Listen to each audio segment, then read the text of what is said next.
Alright, what's going on YouTube? Alright guys, I'm gonna try to make this quick, fast, and in a hurry before it starts raining. I'm gonna show y'all something real quick on this this fuel sending unit real quick. Hang on a second. Before I send you that, let's go over here in the car. I don't want to keep knocking y'all around back and forth. How did I get my gas gauge to sit at E on empty? Because if y'all remember, my gas gauge used to be roughly about a half a tank, which would have been a quarter of a tank, and then a quarter of a tank would have been empty. So how did I get my gas gauge to finally act right? I'm gonna show y'all.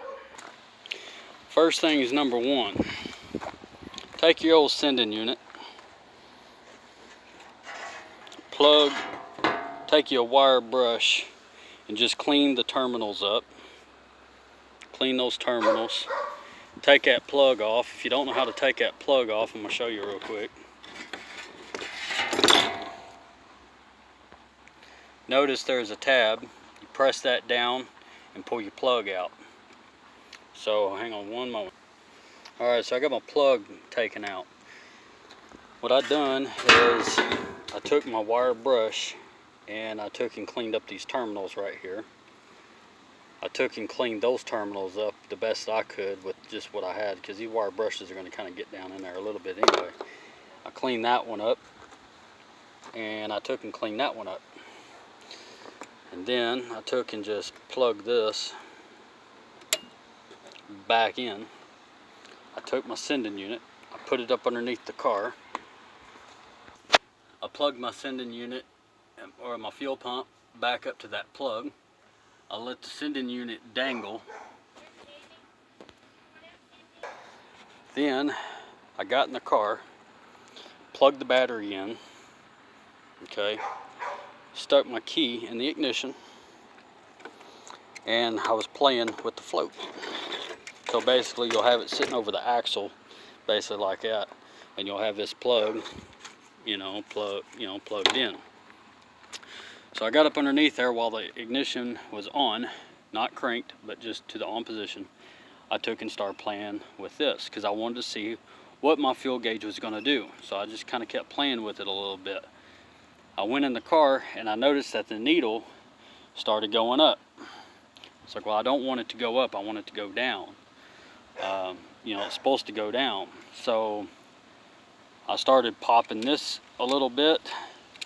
I took a little wrench down there and I just started tapping on this sending unit, or the sender, and then I went back in there and then I noticed the gauge started going back down again.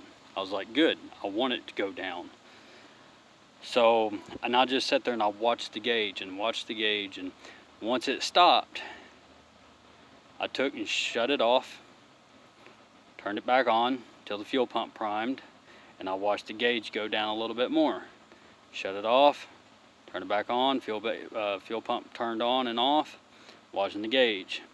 Eventually, doing that multiple times. After doing that multiple times, I just sat there and watched the gauge just go right down to empty, where it's supposed to go. Just like that. Get the light out of there. Alright, let me shut that. There we go. So there you go. So like I said, I know the gauge is working. So the problem is actually in that sender. So that means that the intermittent problem is in this area, along with probably the bad ground and stuff. But after I cleaned it up and stuff, it seemed to be working. Now, if I was to go back in there and probably raise this up, then the gauge is going to automatically raise up and then probably end up having to do the process over again. So it's probably sticking inside the sender.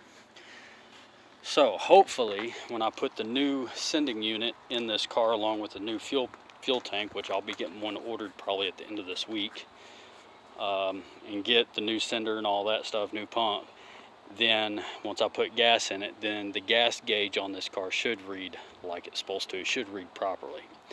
So I've been looking all over online trying to figure out how in the world to reset the gas gauge on this. Me being curious like always, I'm not afraid to really try anything. You know, I kind of tested it and the test seems to be working, but every now and then I'll see the test go 1. It's almost like it ain't reading nothing, but when I go to tap the sender down there, then it goes, you know, and then it starts reading again. So the problem is in that.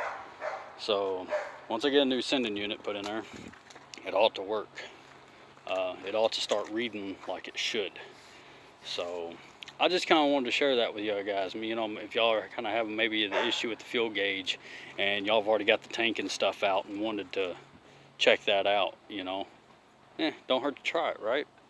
So after I got the gauge set back to empty, I went ahead, I was like, okay, I'm gonna leave it just right there, because if I start playing with that over there, then it's probably gonna knock it back off again. So I just went ahead and shut it off, unplugged the battery, came up underneath there, unplugged the plug, and took it out. So I'm sure probably if I was to put the new sender in, I'm sure it'd probably register to go back down, but I didn't really want to take that chance, so I just went ahead and done it this way. So we'll see. All right, later guys, kind of want to share that with y'all. Maybe that's something y'all might want to try, see if it helps you out. If you end up having your gauge where it's probably not moving at all, and you just cannot get, and you know like the sender is working, may have an intermittent problem or not, it's just maybe the gauge, then you may end up having to pull the cluster and stuff out